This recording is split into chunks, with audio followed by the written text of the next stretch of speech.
Continuamos hoy, amigo oyente, considerando el capítulo 21 del libro de Génesis. En el caso de Isaac, pasaron 25 años entre la promesa y su cumplimiento. Las promesas con respecto a Cristo abarcaron más de 1000 años. Fue prometido específicamente que procedería de la línea genealógica de David, y David gobernó 1000 años antes que Cristo naciera. Hay una analogía, un parecido bastante notable aquí. Ahora, en tercer lugar, el anuncio de ambos nacimientos pareció increíble. Usted recordará, amigo oyente, que antes del nacimiento de Isaac, los hombres que fueron los siervos del Señor visitaron a Abraham en su camino hacia Sodoma. Anunciaron que Sara daría a luz un hijo, y eso parecía ser absolutamente increíble. Sara hasta se rió porque pensaba que esto no podía suceder. Parecía ser algo imposible y fuera de toda creencia. Amigo oyente, permítanos una pregunta. ¿Quién fue el primero en plantear una pregunta en cuanto al nacimiento virginal? ¿Fue acaso un teólogo moderno? No, amigo oyente, fue María misma. Cuando el ángel le hizo el anuncio, preguntó cómo sería esto sabiendo que no conocía varón. Esta pues también es una analogía muy notable. Ahora, en cuarto lugar, a ambos les pusieron sus nombres antes de su nacimiento. Dios le había dicho a Abraham que tendría un hijo y que llamaría su nombre Isaac. Así lo vemos en Génesis capítulo 17, versículo 19, donde leemos: Respondió Dios: Ciertamente Sara tu mujer te dará a luz un hijo, y llamarás su nombre Isaac. Cuando apareció el ángel a José antes del nacimiento de nuestro Salvador, el ángel le dijo a José: Y dará a luz un hijo, y llamarás su nombre Jesús, porque él salvará a su pueblo de sus pecados. Ahora, en quinto lugar, ambos nacimientos ocurrieron en el tiempo señalado por Dios. Ya hemos hablado y dirigido nuestra atención sobre esto en el segundo versículo de este capítulo 21, donde se promete un hijo en el tiempo que Dios había dicho. También leemos en Gálatas capítulo 4, versículo 4, que cuando vino el cumplimiento del tiempo, Dios envió a su Hijo nacido de mujer. En sexto lugar, notamos que ambos nacimientos son milagrosos, y no hay necesidad de entrar en muchos detalles en cuanto a esto. Abraham tenía 100 años y Sara 90 años cuando nació Isaac. Ningún hombre tuvo tampoco parte en el nacimiento virginal de Cristo, y eso, con toda certeza, es milagroso. En séptimo lugar, ambos hijos constituyeron motivo de alegría especial para su padre. En Génesis capítulo 21 y versículo 3 dice: Y llamó a Abraham el nombre de su hijo que le nació, que le dio a luz Sara, Isaac. Este era el nombre que le fue dicho a Abraham en el tiempo cuando Dios le hizo el anuncio. Recuerde usted que Abraham se había reído por sentir una alegría única de que iba a tener un hijo. Ahora Dios el Padre, refiriéndose al Señor Jesucristo, habló de los cielos diciendo: Este es mi Hijo amado, en el cual tengo complacencia. En octavo lugar, notamos que ambos hijos fueron obedientes al Padre aún hasta la muerte. En el próximo capítulo veremos cómo este niño Isaac iba a ser sacrificado por su padre. No es en realidad un niño pequeño como se le ve en los cuadros bíblicos. De costumbre se le representa como un niño de 8 o 9 años. Pero en realidad tenía como 33 años cuando tuvo lugar este incidente. Y fue obediente a su padre aún hasta la muerte. Lo que es verdad en cuanto a Isaac, lo es también en cuanto al Señor Jesucristo. En Isaac encontramos un tipo maravilloso de la sumisión de Cristo a la voluntad de su Padre. Ahora, en noveno lugar, notamos que el nacimiento milagroso de Isaac es un tipo de la resurrección de Cristo. Ya hemos citado de Romanos, el capítulo 4, donde Pablo dijo que Abraham no consideró que su cuerpo estaba ya como muerto, ni la esterilidad de la matriz de Sara. De la muerte, pues, brotó la vida. Y aquí encontramos que es un tipo de la resurrección de Cristo. Cuando Pablo menciona esto, pone énfasis en el hecho de que Cristo fue entregado por nuestras transgresiones, pero que fue resucitado para nuestra justificación. Por tanto, vemos aquí en Isaac un cuadro muy notable del Señor Jesucristo. Volvamos ahora a nuestro capítulo 21 y encontraremos que Dios trata con Abraham, con Agar, con Ismael, con bondad. Dicen los versículos 12 al 14, Entonces dijo Dios a Abraham: no te parezca grave a causa del muchacho y de tu sierva. En todo lo que te dijere Sara, oye su voz, porque en Isaac te será llamada descendencia. Y también del hijo de la sierva haré una nación, porque es tu descendiente. Entonces Abraham se levantó muy de mañana y tomó pan y un odre de agua y lo dio a Agar, poniéndolo sobre su hombro, y le entregó el muchacho y la despidió. Y ella subió y anduvo errante por el desierto de Beerseba. Dios expone con toda claridad a Abraham que no aceptará a Ismael como el hijo que había prometido. Pero le dice a Abraham que todavía cumplirá su promesa de que naciones procederán de Abraham y que una gran nación provendrá también de este niño Ismael. Notemos ahora lo que nos dicen los versículos 15 al 21 de este capítulo 21 de Génesis. Y le faltó el agua del odre, y echó al muchacho debajo de un arbusto, y se fue y se sentó enfrente, a distancia de un tiro de arco, porque decía, no veré cuando el muchacho muera. Y cuando ella se sentó enfrente, el muchacho alzó su voz y lloró. Y oyó Dios la voz del muchacho, y el ángel de Dios llamó a Agar desde el cielo y le dijo, ¿qué tienes, Agar? No temas, porque Dios ha oído la voz del muchacho en donde está. Levántate, alza al muchacho, y sosténlo con tu mano, porque yo haré de él una gran nación. Entonces Dios le abrió los ojos, y vio una fuente de agua. Y fue y llenó el odre de agua, y dio de beber al muchacho. Y Dios estaba con el muchacho, y creció, y habitó en el desierto, y fue tirador de arco. Y habitó en el desierto de Parán, y su madre le tomó mujer de la tierra de Egipto. La Biblia no continúa con la línea de Ismael. Llega a ser una nación por allá en el desierto. Y notamos que el árabe todavía está allí hoy. Leamos ahora los versículos 22 y 23. Aconteció en aquel mismo tiempo que habló Abimelech y Ficol, príncipe de su ejército, a Abraham, diciendo, Dios está contigo en todo cuanto haces. Ahora pues, júrame aquí por Dios, que no faltarás a mí, ni a mi hijo, ni a mi nieto, sino que conforme a la bondad que yo hice contigo, harás tú conmigo, y con la tierra en donde has morado. Abimelech desea hacer un pacto con Abraham. Abraham y Abimelech se hacen muy amigos entonces por medio de este pacto. Ahora los versículos 32 al 34 dicen, Así hicieron pacto en Beerseba, y se levantó Abimelech y Ficol, príncipe de su ejército, y volvieron a tierra de los filisteos. Y plantó Abraham un árbol tamarisco en Beerseba, e invocó allí el nombre de Jehová, Dios eterno. Y moró Abraham en tierra de los filisteos muchos días. Fíjese usted que Abraham invoca el nombre de Dios en donde quiera que va. Se nos dice más adelante que Abraham siempre fue un extranjero y forastero en la tierra que el Señor Dios le había prometido. Eso se ve aquí con toda claridad. Y esto concluye también nuestro estudio del capítulo 21 del libro de Génesis. Y nos encontramos ahora en el capítulo 22. Y con toda sinceridad, es conmovedor cuando uno llega a entender las grandes verdades que describen aquí la cruz de Cristo en este capítulo. Y si usted está llevando a cabo las instrucciones que dimos al comenzar estos estudios, y ha leído ya este capítulo antes de esta transmisión, estamos seguros que a usted también le ha llamado la atención este aspecto. Y es que no solo en el nacimiento de Isaac, sino también en el sacrificio de Isaac, hay una extraña similitud con el sacrificio de nuestro Señor Jesucristo. El siervo de Dios, Santiago, hace una declaración en su epístola, la cual muchos sin duda han pensado que es una declaración contradictoria en la Biblia. Dice Santiago en el capítulo 2, versículo 21 de su carta, ¿No fue justificado por las obras Abraham nuestro padre cuando ofreció a su hijo Isaac sobre el altar? Pero luego Pablo dice en Romanos capítulo 4, versículos 1 al 4, ¿Qué pues diremos que halló Abraham nuestro padre según la carne? Porque si Abraham fue justificado por las obras, tiene de qué gloriarse, pero no para con Dios. Porque, ¿qué dice la Escritura? Creyó Abraham a Dios y le fue contado por justicia. Pero al que obra no se le cuenta el salario como gracia, sino como deuda. Ahora, ¿cuál de los dos tiene razón? Bueno, la respuesta es que ambos tienen razón.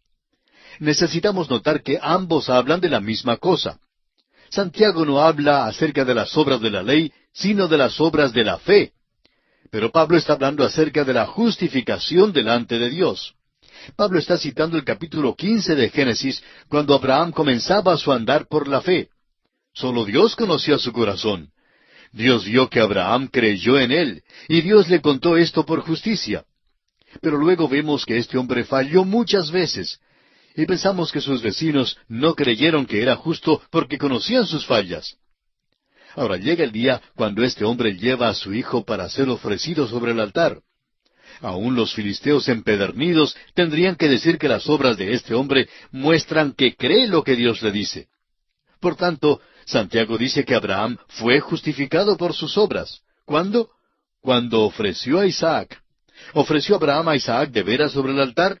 Claro que no. Pero estaba decidido, estaba resuelto a ofrecerlo. El mismo hecho de que estuvo dispuesto a ofrecer a Isaac es la obra de la cual habla Santiago. Revela que tenía las obras de la fe. Santiago, pues, hace énfasis sobre las obras de la fe como están mostradas aquí en el capítulo 22 de Génesis.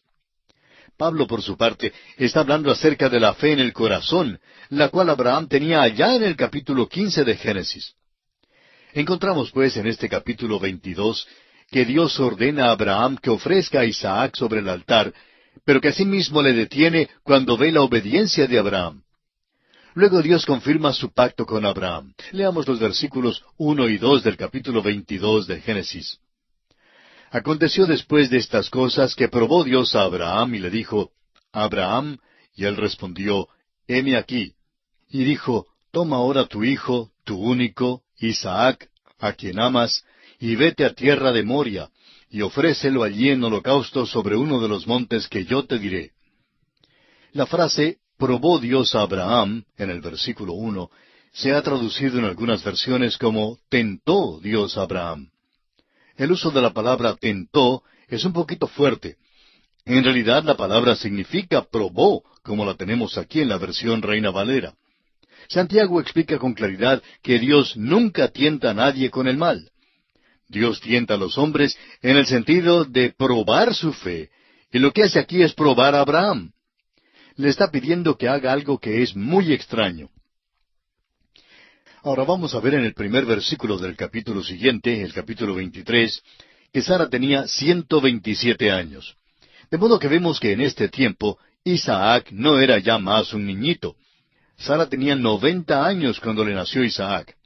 Y el capítulo 23 empieza diciéndonos que tiene 127 años. Por tanto, está bien asumir o pensar que Isaac había cumplido ya sus 30 años durante el tiempo del capítulo 22. Uno se da cuenta entonces del dolor que sería para Abraham llevar a este joven a ofrecerlo en sacrificio sobre el altar. Toma ahora tu hijo, dice Dios. Recuerde usted que el Señor Jesús está en posición de hijo en la Trinidad. Tu único. Al Señor Jesús se le llama también el Hijo unigénito del Padre. Tu único, Isaac, a quien amas. El Señor Jesús declaró que fue amado por el Padre. Es la creencia de muchos que Moria, esa parte en particular, es el lugar donde fue edificado el templo, y es el lugar donde el Señor Jesús fue sacrificado, es decir, fuera de los muros de la ciudad. Algunas personas que han estado en Jerusalén dicen que creen que el Gólgota y el área del templo no están muy lejos el uno del otro, y que en realidad pertenecen al mismo cerro. Hay una cordillera que pasa por allí. No es tan notoria porque han abierto una calle en una carretera vieja de tiempos pasados, pero parece que esa cordillera era Moria. Por tanto, hay muchas personas que creen que el Señor Jesús murió, no digamos exactamente en el mismo punto, no lo sabemos, pero ciertamente en el mismo monte donde Abraham ofreció a Isaac. Ahora Isaac debía ser ofrecido en holocausto. El holocausto era el sacrificio empleado hasta el tiempo de la ley mosaica. Luego Dios habló acerca de una ofrenda que debía darse por el pecado y una ofrenda que debía darse por la transgresión. Aquí pues el holocausto habla de la persona de Cristo y quién es Él. Todo este episodio hace surgir una pregunta natural. ¿No es malo ofrecer el sacrificio humano? Claro que es moralmente malo. Opinamos que si usted se hubiera encontrado con Abraham en aquel día y le hubiera preguntado a dónde iba, él le habría contestado que iba a sacrificar a Isaac. Luego, si le hubiera preguntado que si no sabía que era malo, le habría dicho, sí, me han enseñado que es malo. Sé que las naciones paganas en derredor, los filisteos, ofrecen a Moloc. Todas ofrecen el sacrificio humano, pero me han enseñado que es malo. Luego, si le hubiera preguntado a usted por qué lo hacía de todos modos, estamos seguros que le hubiera contestado, todo lo que yo sé es que Dios me ordenó hacerlo.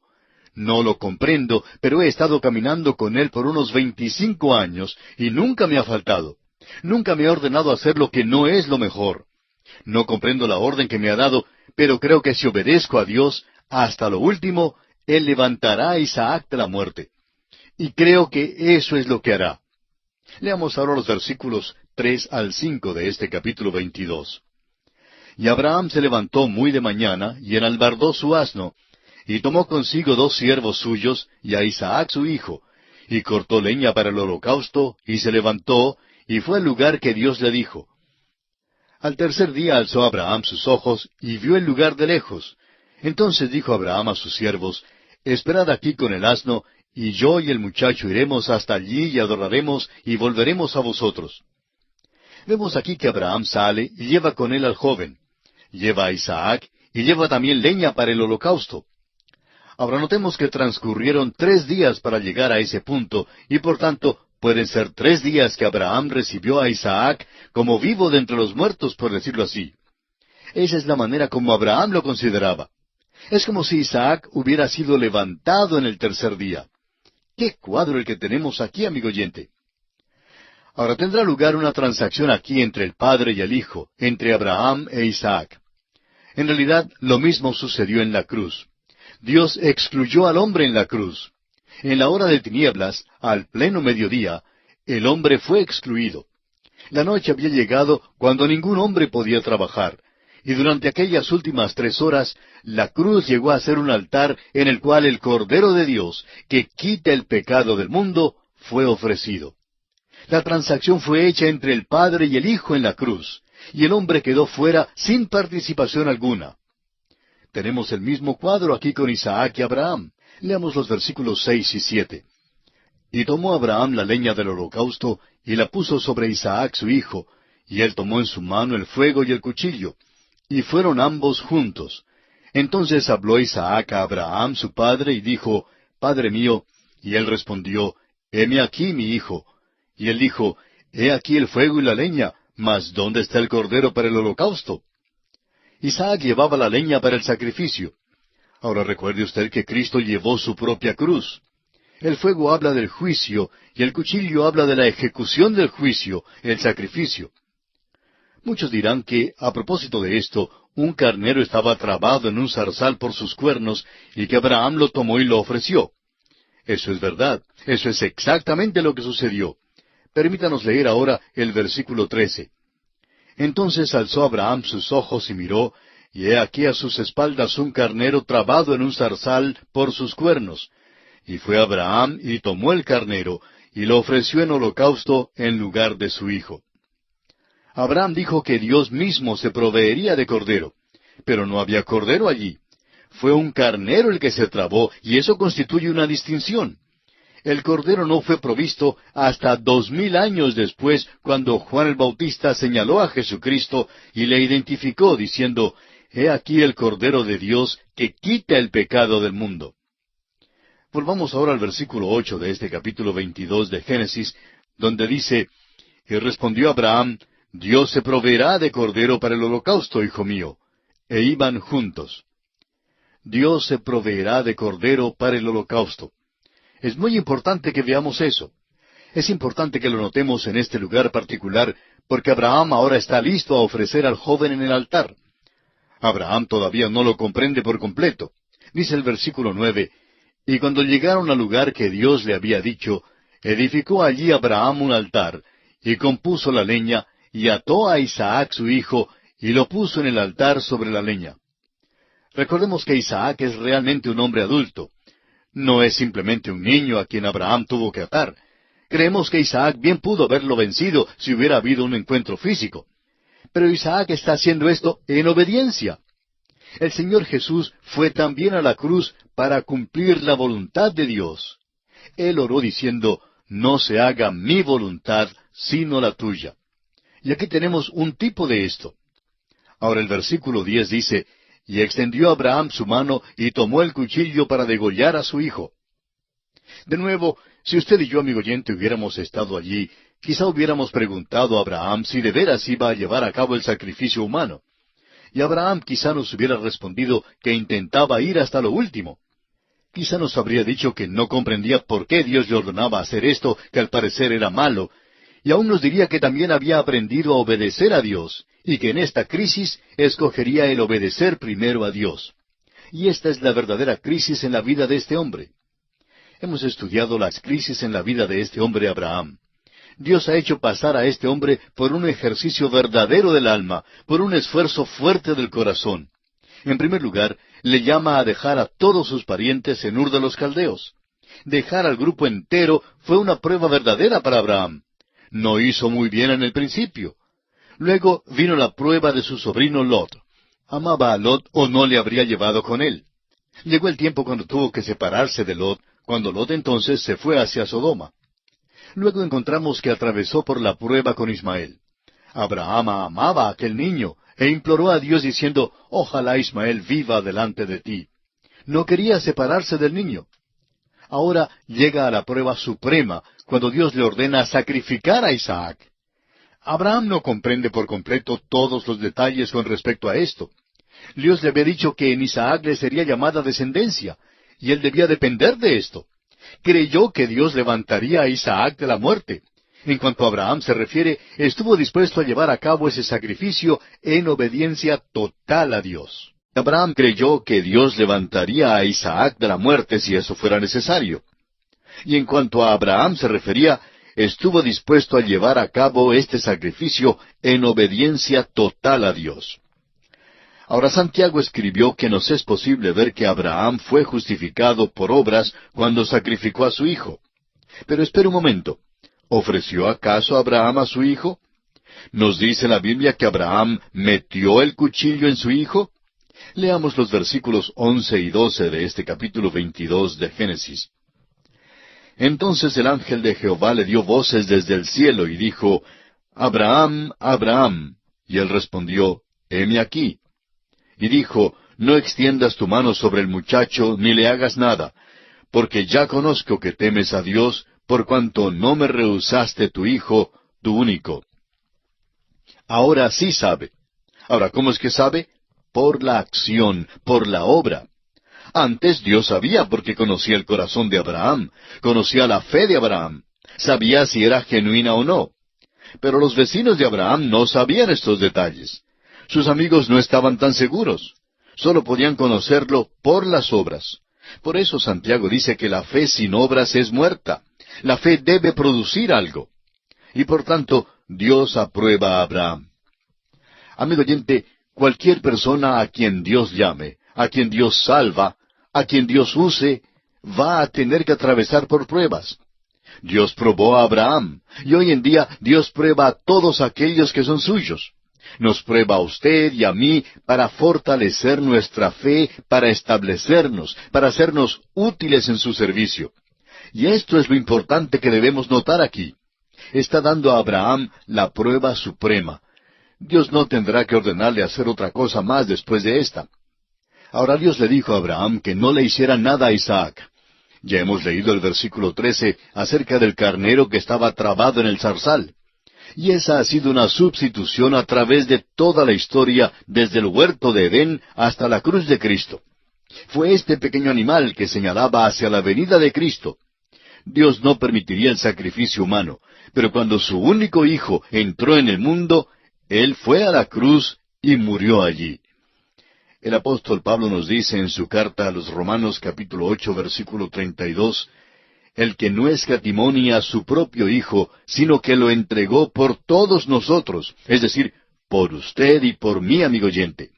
Aquella cruz llegó a ser un altar sobre el cual el Cordero de Dios que quita el pecado del mundo fue ofrecido. ¿Entiende usted esto, amigo oyente?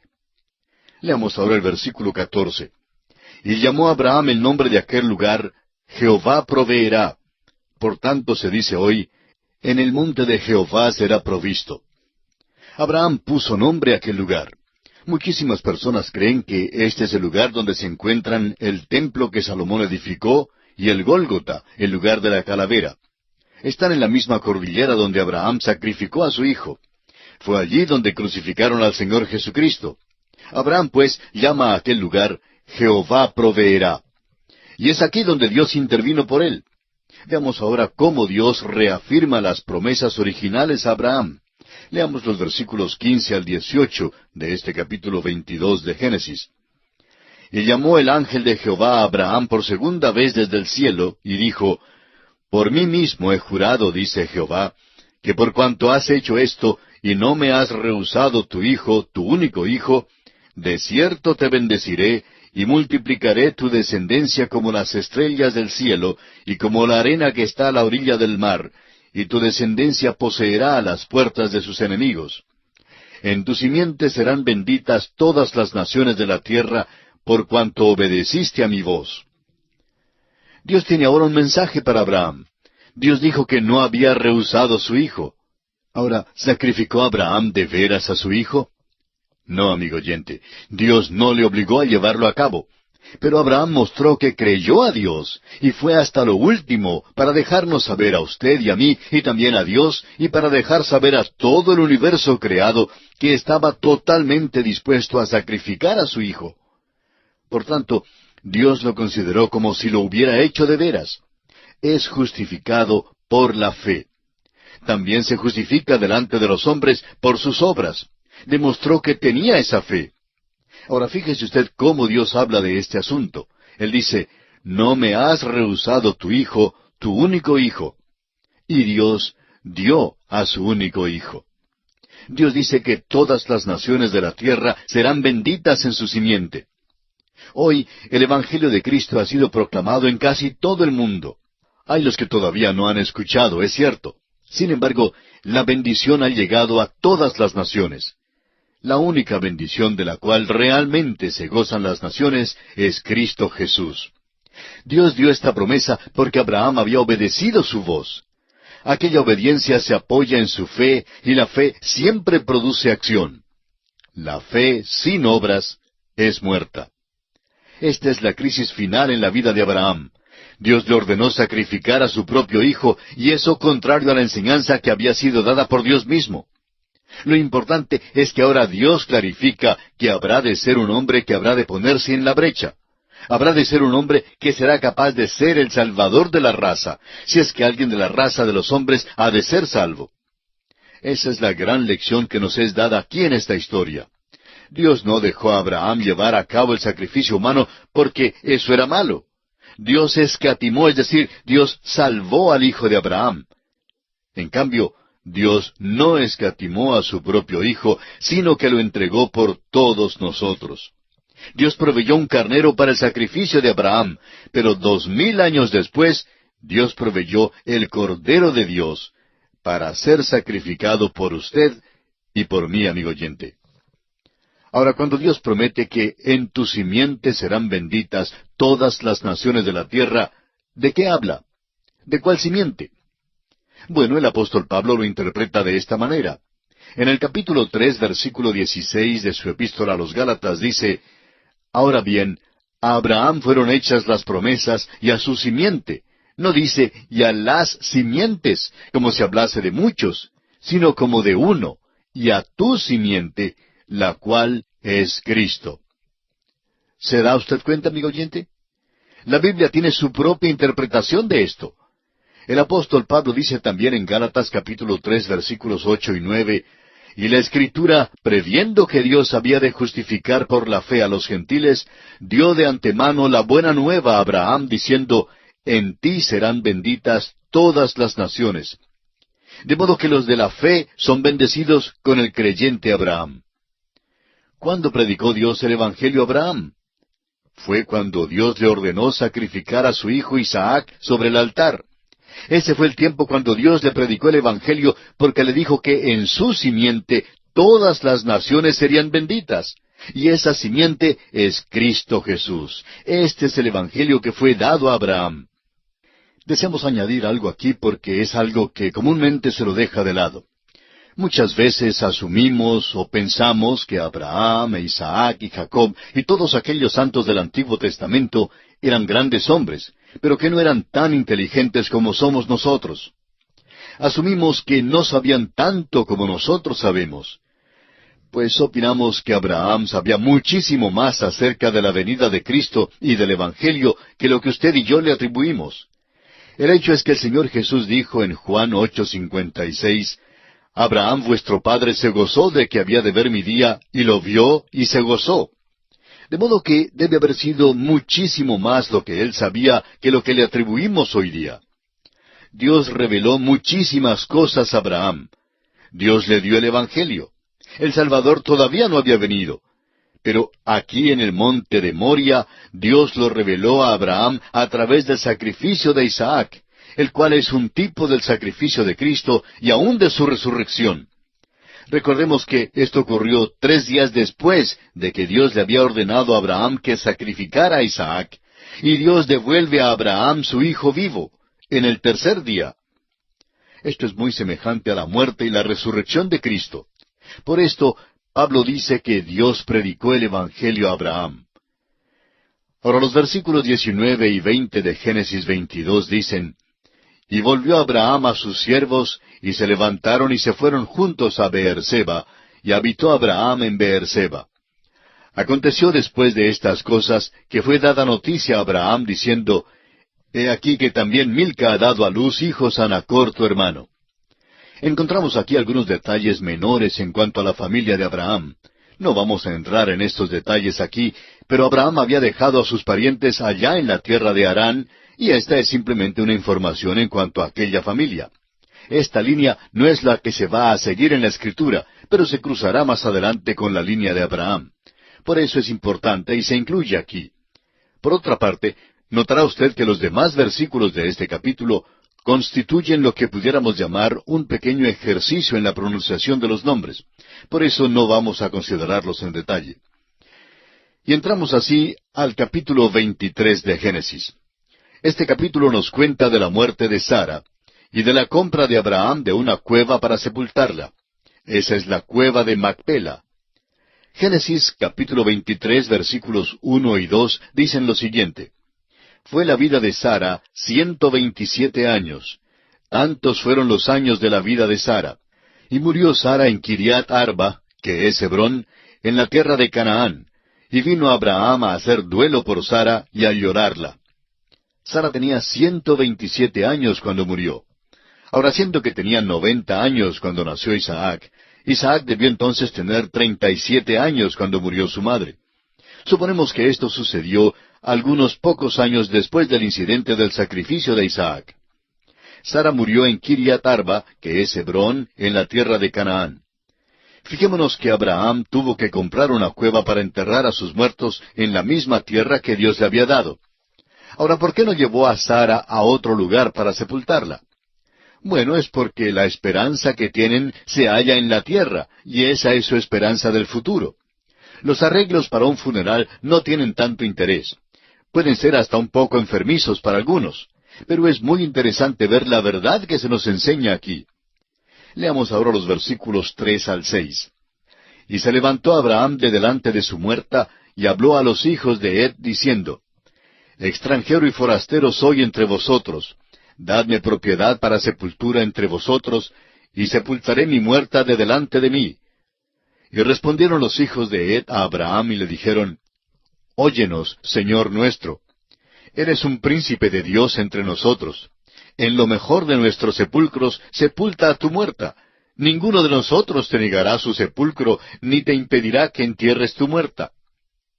Abraham se llama a sí mismo extranjero y forastero, aun estando en la tierra que Dios le había prometido dar. Los hijos de Ed que vivían en esta tierra le hicieron una oferta muy generosa. Le permitieron escoger el sitio de sepultura en cualquiera de sus sepulcros. Y se alegraban muchísimo de tenerlo allí porque Abraham había causado buena impresión. Fue un príncipe poderoso y su influencia había contado para algo.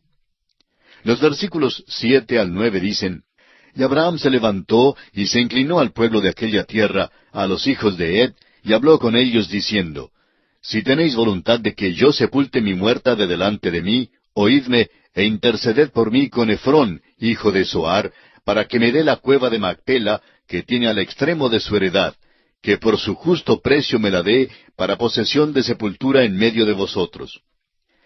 La cueva de Macpela era el lugar que Abraham deseaba tener, pero lo quería comprar. No quería que nada fuera regalado. En otras palabras, hasta cuando Dios le diera aquella tierra, él compraría lo que necesitaba y lo que deseaba tener. Aquí, pues, realmente compra la propiedad para sepultura. Ahora preguntamos una vez más, ¿por qué no llevó a Sara a otro lugar para su sepultura? Bueno, la enterró allí porque allí es la tierra, y allí quedaba la esperanza del futuro. Vamos a ver, amigo oyente, al recorrer la Biblia entera, que hay dos grandes esperanzas y que Dios tiene dos grandes propósitos. Tiene un propósito terrenal y otro celestial. Dios tiene un propósito terrenal, es decir, esta tierra en la cual usted y yo vivimos pasará a la eternidad. Habrá nuevos cielos y una nueva tierra, pero habrá tierra. Y estará habitada por toda la eternidad. Esa es la promesa que Dios dio a Abraham y a los que le siguen. Esta tierra en la cual usted y yo vivimos, amigo oyente, quedará completamente nueva cuando Dios concluya su programa que tiene en la actualidad. Dios tiene la intención de entregarla completamente nueva para que los nuevos cielos y la nueva tierra pasen a la eternidad y haya personas que la habiten. Esa era la esperanza de Abraham. Abraham quería ser sepultado en aquella tierra para que cuando llegara la resurrección, él y Sara fueran levantados en aquella tierra. Abraham no sabía cuántos le iban a seguir, pero serán levantados literalmente millones de la muerte, y esa era su esperanza. Es una esperanza terrenal y se realizará. Cuando nuestro Señor estaba en el aposento alto con los discípulos, quienes habían sido educados en el Antiguo Testamento y por tanto tenían la esperanza del Antiguo Testamento, les dijo, según Juan 14, 1-3, «No se turbe vuestro corazón. Creéis en Dios, creed también en mí. En la casa de mi Padre muchas moradas hay. Si así no fuera, yo os lo hubiera dicho. Voy pues a preparar lugar para vosotros. Y si me fuere y os preparare lugar, vendré otra vez y os tomaré a mí mismo, para que donde yo estoy, vosotros también estéis». Esa es la nueva Jerusalén. Es algo que está preparando hoy, y es el lugar a donde irá la iglesia. Será la morada eternal de la iglesia. Esto fue algo nuevo para los discípulos, y tememos que vaya a ser algo nuevo para muchos cristianos hoy en día. Dios nunca le dijo a Abraham que le iba a cambiar de la tierra al cielo. Le dijo que le iba a dar la tierra. Abraham creyó a Dios y por eso quiere enterrar a Sara en aquella tierra. Es el lugar para la sepultura de los muertos, y él también intenta ser sepultado allí. Y está sepultado allí, en Hebrón. En ese sitio, hoy día hay una mezquita musulmana. Y a todas las personas que visitan esa mezquita, les advierten que tengan mucho cuidado en Hebrón, porque existe mucho antagonismo que se muestra a los turistas y casi a todas las personas que no son de esos lugares. Por supuesto que dejan entrar a los turistas en la mezquita, porque tienen que pagar por la entrada. Bueno, se dice que la persona entra y mira por un orificio en el piso y ve la cueva. Sara y Abraham e Isaac y Rebeca y Jacob se supone que están allí. Raquel fue sepultada en Belén. Todas estas personas fueron enterradas en aquella tierra. Tenían una esperanza de ser levantados de la muerte en esa tierra. Tenían una esperanza terrenal. Pero nuestra esperanza es celestial. Esperamos que esto sea bien claro para usted, de manera que usted pueda entender por qué esta sepultura era tan importante para Abraham en este tiempo en particular. Abraham, pues, debe hacer un convenio para comprar la cueva. Y fíjese usted en la transacción que hace. Leamos los versículos 10 y 11 de Génesis 23. Este Efrón estaba entre los hijos de Het, y respondió Efrón heteo a Abraham en presencia de los hijos de Het, de todos los que entraban por la puerta de su ciudad, diciendo, «No, señor mío, óyeme, te doy la heredad, y te doy también la cueva que está en ella. En presencia de los hijos de mi pueblo te la doy. Sepulta tu muerta». Parece que estos hombres eran verdaderamente generosos, y en particular este hombre Efrón. Los versículos 12 al 15 nos dicen, «Entonces Abraham se inclinó delante del pueblo de la tierra, y respondió a Efrón en presencia del pueblo de la tierra, diciendo, Antes, si te place, te ruego que me oigas. Yo daré el precio de la heredad. Tómalo de mí, y sepultaré en ella mi muerta. Respondió Efrón a Abraham, diciéndole, Señor mío, escúchame. La tierra vale 400 siclos de plata. ¿Qué es esto entre tú y yo? Entierra pues tu muerta. Ciertamente eran educados en aquel día. A veces tenemos la impresión de que esta gente era una gente cavernícola, que llevaban cachiporras y aporreaban al prójimo. Amigo oyente, si a Abraham, a Isaac y a Jacob, y a todos los santos del Antiguo Testamento les fuera posible venir a alguna de nuestras grandes ciudades hoy en día, creemos que regresarían a sus lugares con el informe de que los hombres modernos son sumamente incivilizados, son descorteses y bruscos y hasta oprobiosos. Creemos que eso es lo que dirían de nosotros hoy en día. Pero claro, nosotros llevamos ventaja sobre ellos porque a nosotros nos es posible hablar de ellos. Es pues interesante que nos fijemos cuán educados eran en aquel entonces. Ahora los versículos 16 al 18 de Génesis capítulo 23 dicen, Entonces Abraham se convino con Efrón, y pesó Abraham a Efrón el dinero que dijo, en presencia de los hijos de Het, 400 siclos de plata, de buena ley entre mercaderes. Y quedó la heredad de Efrón que estaba en Macpela, al oriente de Mamre, la heredad con la cueva que estaba en ella, y todos los árboles que había en la heredad, y en todos sus contornos, como propiedad de Abraham, en presencia de los hijos de Het, y de todos los que entraban por la puerta de la ciudad. El hecho principal que se destaca aquí es que Abraham hace el pago por la heredad en la moneda corriente de aquel día. Continuando con los dos últimos versículos, los versículos 19 y 20, tenemos que después de esto sepultó Abraham a Sara su mujer en la cueva de la heredad de Macpela, al oriente de Mamre, que es Hebrón, en la tierra de Canaán. Y quedó la heredad y la cueva que en ella había de Abraham como una posesión para sepultura recibida de los hijos de Het. Al parecer, este es el lugar en Hebrón donde queda la mezquita aquella que mencionamos hace un momento. A propósito, esa mezquita es considerada como la segunda o la tercera más importante del mundo islámico hoy en día. Hay muchas mezquitas hermosas en el Cairo y en otros lugares. Algunas de ellas son verdaderamente hermosas. La principal, por supuesto, está en la Meca. Y las que están en Jerusalén y en Hebrón ocupan los próximos lugares, aunque en realidad no estamos seguros del orden. Pero podemos notar la importancia de todo esto porque data desde Abraham. Este sitio es importante porque Isaac también será sepultado en este lugar. Jacob morirá por allá en Egipto, pero a la hora de su muerte ruega que se le entierre aquí. Y aquí es sepultado también en Macpela. En este capítulo 24 encontramos cómo Abraham envía a su siervo de confianza a Mesopotamia, en la tierra de Harán, a buscar una novia para su hijo Isaac. Y también vemos el éxito que tuvo el siervo en hallar a Rebeca. Este es uno de aquellos bellos capítulos de la Biblia. Cuenta una historia encantadora, una historia muy bella.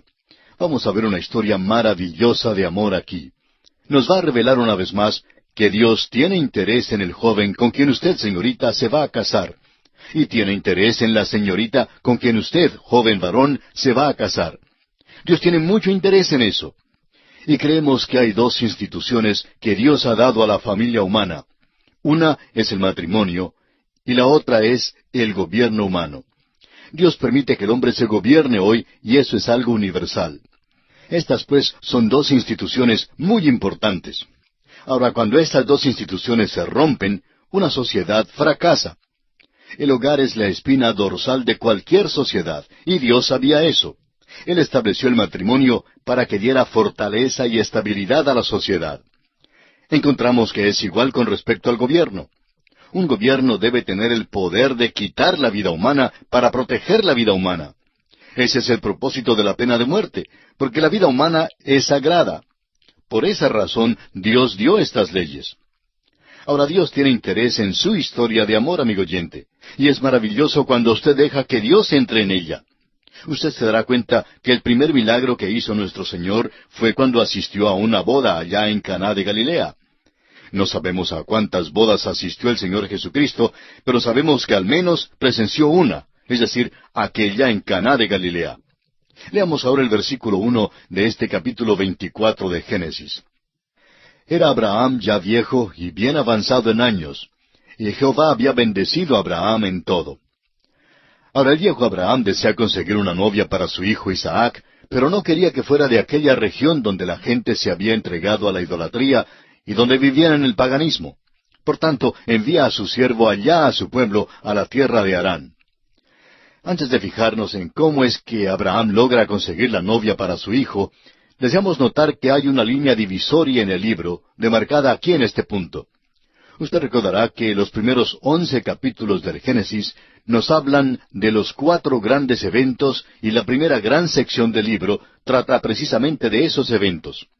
Ahora, la última sección, los capítulos 12 al 50, hablan de 4 hombres sobresalientes.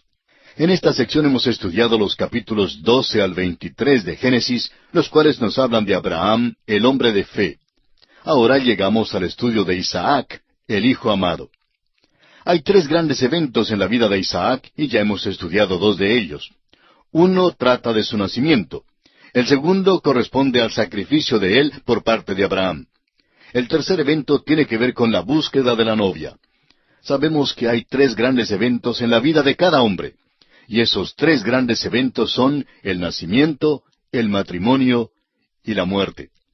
Y se dice que el hombre solo puede escoger en el matrimonio. A veces no le queda mucho que escoger, ni en el matrimonio tampoco.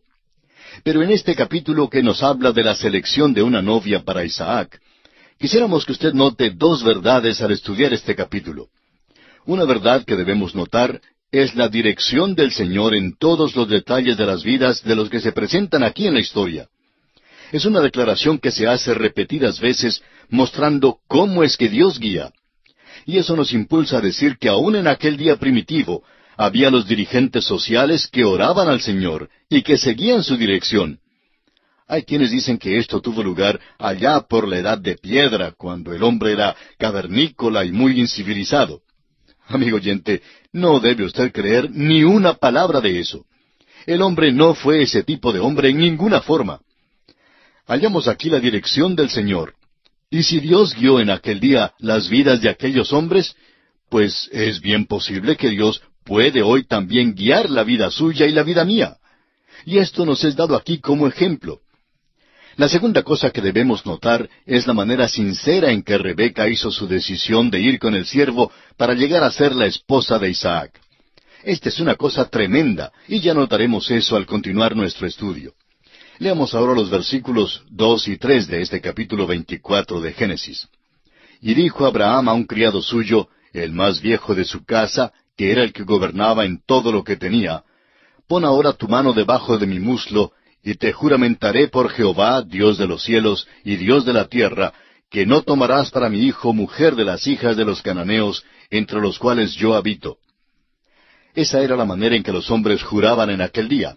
No alzaban la mano derecha ni ponían la izquierda sobre una Biblia. En primer lugar, no tenían una Biblia, y francamente no creemos necesario que una persona tenga que poner su mano en la Biblia para jurar.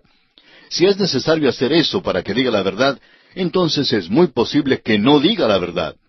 Pero este era el método que se usaba en aquel día. Un hombre ponía la mano debajo del muslo del hombre con el cual iba a jurar. Creemos que, sin duda, el siervo era Eliezer porque sabemos que él era el mayordomo de la casa de Abraham, y sabemos que tenía un hijo. Recuerde usted que Abraham mismo se lo había mencionado a Dios. Amigo cristiano, si usted tiene un joven o una señorita en su casa y está en edad matrimonial, debe usted orar para que no se case con uno de los cananeos. Todavía están ellos en la tierra y siempre hay el peligro de que nuestros jóvenes se casen con uno de ellos. Y si lo hacen, alguien ha dicho que usted va a tener al diablo mismo de suegro. Y eso trae, por supuesto, dificultades. Siempre las hay. Ahora los versículos 4 al 6 de este capítulo 24 de Génesis dicen, «Sino que irás a mi tierra y a mi parentela, y tomarás mujer para mi hijo Isaac». El criado le respondió, «Quizá la mujer no querrá venir en pos de mí a esta tierra. ¿Volveré pues tu hijo a la tierra de donde saliste?» Y Abraham le dijo, «Guárdate que no vuelvas a mi hijo allá». El siervo le pregunta a Abraham si debe regresar por Isaac para llevarlo a la tierra en caso de que no le sea posible a él conseguir que la señorita le acompañe de vuelta. Abraham le dice que nunca debe llevar a Isaac allá. Este es el lugar donde Dios quiere que Abraham e Isaac estén y no quiere que regresen a aquella tierra bajo ninguna circunstancia. Y es muy importante que veamos esto. El versículo 7 nos dice, Jehová Dios de los cielos, que me tomó de la casa de mi padre y de la tierra de mi parentela, y me habló y me juró diciendo, a tu descendencia daré esta tierra, Él enviará su ángel delante de ti, y tú traerás de allá mujer para mi hijo. Abraham realmente es un hombre de fe. Lo demuestra vez tras vez, y aquí se ve una vez más esta magnífica demostración. Le dice al siervo que puede confiar en que Dios lo guiará. Dios ha prometido esto a Abraham, porque no está tomando un salto en el vacío. La fe nunca es un salto en el vacío. Debe apoyarse en la palabra de Dios. Muchas personas dicen hoy, bueno, yo creo lo que Dios dice y Él lo hará. Eso está bien. Es maravilloso creer lo que Dios ha dicho. Pero, ¿tiene usted algo por escrito? Abraham siempre pidió que lo pusiera por escrito. Y Dios lo puso por escrito. Dios hizo un contrato con él y por eso pudo decir, Dios me ha prometido que por la descendencia, y esa es Isaac, traerá una bendición al mundo. Por tanto, puede estar absolutamente seguro de una cosa. Dios tiene allá una esposa para Isaac. Abraham se apoya en lo que Dios ha dicho. No debemos ser insensatos hoy día. La fe no es una tontería, es apoyarse en algo. La fe es siempre razonable, nunca es un salto en el vacío. No es apostar la vida a que esto o aquello se va a realizar o que va a ocurrir. No es una apuesta, es cosa segura. La fe es cosa verdaderamente segura. Y Abraham está bien seguro de ello. Pero note lo que dice en el versículo 8. Y si la mujer no quisiere venir en pos de ti, serás libre de este mi juramento. Solamente que no vuelvas allá a mi hijo. Dice Abraham, si la mujer no quisiere venir, entonces el siervo sería libre del juramento. Pero en todo caso, que no llevara allá a su hijo. Ahora, ¿qué quiere decir eso? Creemos que Abraham le hubiera dicho a usted con toda franqueza que Dios tendría otro método para resolver ese asunto. Le hubiera dicho que no sabía cuál era el método, pero que estaba muy seguro de que Dios querría que se hiciera de esta manera, y que así conseguiría el siervo la esposa justa y exacta para Isaac. Amigo oyente, eso es fe. La fe es actuar sobre la palabra de Dios. Se apoya en algo. Dios quiere que creamos su palabra, y no que simplemente creamos esa tontería piadosa que se escucha hoy, de que uno puede forzar a Dios a hacer algo, y que Dios debe de hacerlo porque simplemente creemos. Cuando oramos, debemos estar seguros de que pedimos a Dios que haga algo, pero es Él quien determina si eso es su voluntad o no. Abraham tuvo algo en que apoyarse, no está demandando algo de Dios, y tiene la confianza de que si este plan no tiene éxito, entonces Dios tiene otro plan para lograrlo. Siempre podemos estar seguros de eso. Ahora el versículo 9 dice, entonces el criado puso su mano debajo del muslo de Abraham su señor, y le juró sobre este negocio. Veamos ahora cómo el siervo sale a buscar la esposa para Isaac. El versículo 10 dice, y el criado tomó 10 camellos de los camellos de su señor, y se fue, tomando toda clase de regalos escogidos de su señor, y puesto en camino, llegó a Mesopotamia, a la ciudad de Nacor. Vamos a detenernos aquí para hacer un comentario. No fueron solo 3 magos los que llegaron en 3 camellos a Jerusalén cuando nació Jesús. Eso no habría de causar ninguna sensación en la ciudad. Creemos que había más bien 300 sabios y sus camellos que llegaron. La Escritura no nos da ningún número específico, por supuesto, ni hace mención del número de presentes. Simplemente declara que había 3 clases de presentes, pero eso no lo limita a solo 3 magos. Note usted aquí que cuando los siervos viajaban a Mesopotamia a buscar la esposa para Isaac, había 10 camellos, lo que quiere decir que había 10 siervos que viajaban. Esto pues fue un buen acompañamiento de siervos. Declara que tomó todos los bienes escogidos de su amo. Estaba encargado de todos los enseres y todas las posesiones de Abraham. Ahora los versículos 11 al 14 nos dicen, e hizo arrodillar los camellos fuera de la ciudad, junto a un pozo de agua, a la hora de la tarde, la hora en que salen las doncellas por agua. Y dijo, oh Jehová, Dios de mi señor Abraham, Dame, te ruego, el tener hoy buen encuentro, y haz misericordia con mi señor Abraham. He aquí yo estoy junto a la fuente de agua, y las hijas de los varones de esta ciudad salen por agua. Sea pues que la doncella a quien yo dijere, baja tu cántaro, te ruego, para que yo beba, y ella respondiere, bebe, y también daré de beber a tus camellos, que sea esta la que tú has destinado para tu siervo Isaac. Y en esto conoceré que habrás hecho misericordia con mi señor. Tal vez le parezca a usted extraño que fueran las mujeres quienes salían a sacar agua, pero eran ellas las que daban agua a los camellos en aquellos días. Francamente, las mujeres hacían muchísimo más trabajo en aquellos días que lo que hacen hoy. Lo que queremos decir es trabajo fuerte. Las mujeres eran las que abrevaban el ganado y lo cuidaban. Y los hombres se encargaban de negociar, por supuesto, y hacían otros trabajos. No siempre haraganeaban de ninguna manera. Pero es interesante notar que era la costumbre de las mujeres salir por agua.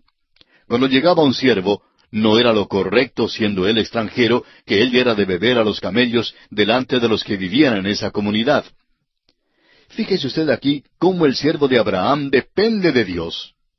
Abraham le ha encargado todo al siervo. Por tanto, el siervo ora a Dios. Le dice a Dios que él nunca sabría cuál señorita escoger de entre todas ellas. De modo que pide ayuda para escoger a la que Dios ya había escogido.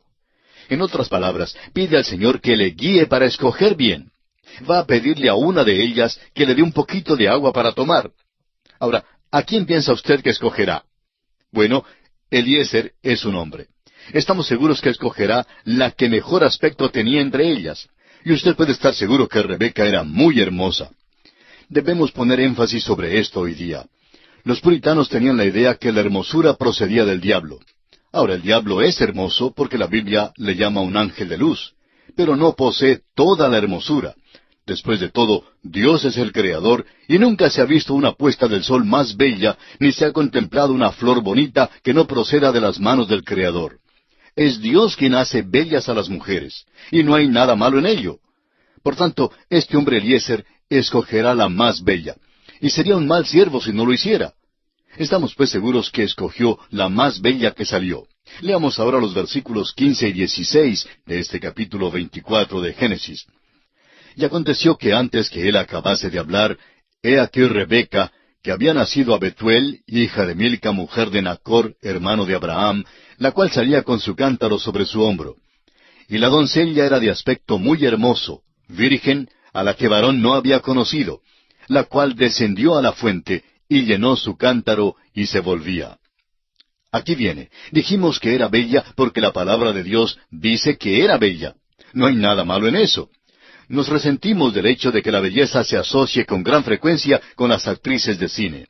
Creemos que el Señor debe tener algo de esa belleza. En primer lugar, porque Él la hizo, y no hay nada malo que Dios use una persona hermosa. Debemos orar para que Dios llame a los hombres y a las mujeres buenos mozos hoy día para su servicio. Rebeca no era simplemente una señorita ordinaria, era de aspecto muy hermoso, y bien pudo haber sido elegida reina en un concurso de belleza. Leamos ahora los versículos 17 al 20. Entonces el criado corrió hacia ella y dijo, «Te ruego que me des a beber un poco de agua de tu cántaro». Ella respondió, «Bebe, señor mío», y se dio prisa a bajar su cántaro sobre su mano, y le dio a beber. Y cuando acabó de darle de beber, dijo, «También para tus camellos sacaré agua hasta que acaben de beber». Y se dio prisa, y vació su cántaro en la pila, y corrió otra vez al pozo para sacar agua, y sacó para todos sus camellos.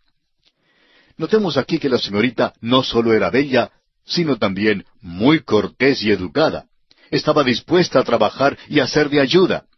Recuerde que había 10 camellos allí, y los camellos beben mucha agua. Así es que debió haber trabajado bastante para dar de beber a 10 camellos. Bien, leamos ahora los versículos 21 al 26 de Génesis capítulo 24. Y el hombre estaba maravillado de ella, callando para saber si Jehová había prosperado su viaje o no. Y cuando los camellos acabaron de beber, le dio el hombre un pendiente de oro que pesaba medio siclo, y 2 brazaletes que pesaban 10. Y dijo, ¿de quién eres hija? Te ruego que me digas, ¿hay en casa de tu padre lugar donde posemos? Y ella respondió, soy hija de Betuel, hijo de Milca, el cual ella dio a luz a Nachor. Y añadió, También hay en nuestra casa paja y mucho forraje y lugar para posar. El hombre entonces se inclinó y adoró a Jehová. Notemos que este siervo simplemente se para allí asombrado, y se pregunta si esta es la señorita para Isaac y si Dios le está guiando o no. Y llega a la conclusión de que el Señor le está guiando. Cuando se entera de su familia y se da cuenta de que es la hija del hijo de Nachor y que Nachor es el hermano de Abraham, entonces ve la mano de Dios guiándole en todo. ¿Verdad que es maravilloso tener la guía y la dirección de Dios? Y el versículo 27 dice, y dijo, Bendito sea Jehová, Dios de mi amo Abraham, que no apartó de mi amo su misericordia y su verdad, guiándome Jehová en el camino a casa de los hermanos de mi amo. Amigo oyente, el Señor guía a los que se encuentran en su camino, es decir, a los que están en el camino de Dios. Desean ser guiados por el Señor y harán lo que Él quiere que hagan. Los versículos 28 al 30 ahora dicen, Y la doncella corrió e hizo saber en casa de su madre estas cosas. Y Rebeca tenía un hermano que se llamaba Labán, el cual corrió afuera hacia el hombre a la fuente.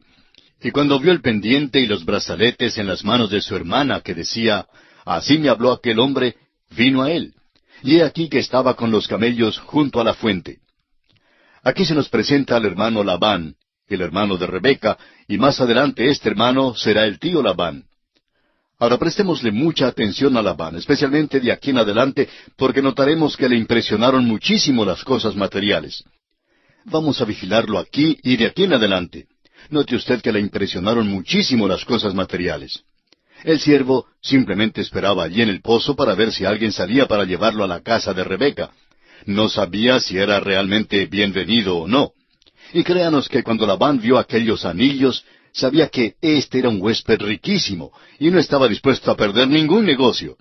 Si usted lo duda, pregúntele a Jacob más tarde.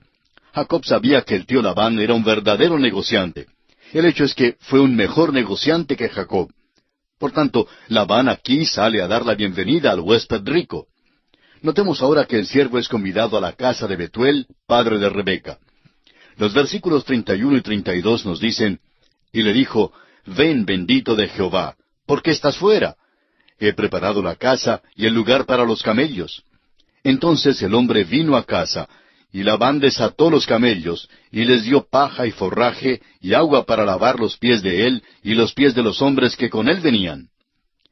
Notamos aquí que Labán reconoce el hecho de que hay un Dios vivo, un Creador, y bendice al siervo y le da la bienvenida. Notemos también una vez más la ceremonia de lavar los pies, y que había unos cuantos hombres con el siervo. Ahora le hospedan en grande a este hombre. El tío Labán atiende eso. Luego entramos en la historia dramática de cómo este siervo gana a Rebeca y le ruega acompañarlo a la casa de Abraham. Ahora el versículo 33 dice, Y le pusieron delante qué comer, mas él dijo, No comeré hasta que haya dicho mi mensaje. Y él le dijo, Habla. Se nos presenta aquí un tipo maravilloso de la relación entre Cristo y la iglesia. Una de las figuras que se usa es que algún día la iglesia será la esposa de Cristo, y esa es la manera por la cual la iglesia es ganada hoy. El Padre y el Hijo han enviado al Espíritu Santo al mundo. El Espíritu Santo de Dios, como el siervo, ha de venir para hablar acerca de otro. Toma las cosas de Cristo y nos las revela. Como este siervo ha salido a buscar una esposa para Isaac, así el Espíritu de Dios está en el mundo para buscar una esposa para Cristo. Por eso, esta historia es muy dramática y maravillosa. No queremos perder nada de la emoción de ella.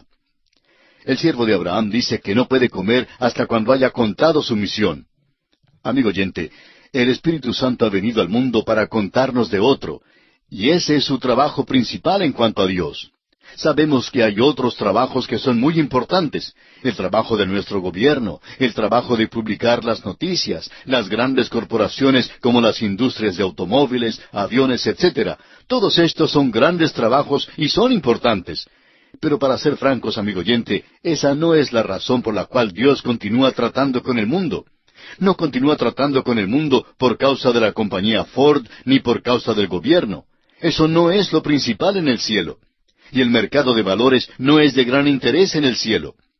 Lo principal en cuanto a Dios es proclamar el Evangelio. Este siervo ni quería comer antes de dar su mensaje. El Espíritu de Dios está aquí, amigo oyente, para darnos un mensaje. Ahora el versículo 34 dice, entonces dijo, yo soy criado de Abraham. Notemos que no da su propio nombre. Ahora el Señor Jesús dijo que cuando el Espíritu Santo viniera, no hablaría por su propia cuenta, sino que hablaría las cosas de Cristo y nos las revelaría a nosotros. A propósito, ¿cuál es el nombre del Espíritu Santo?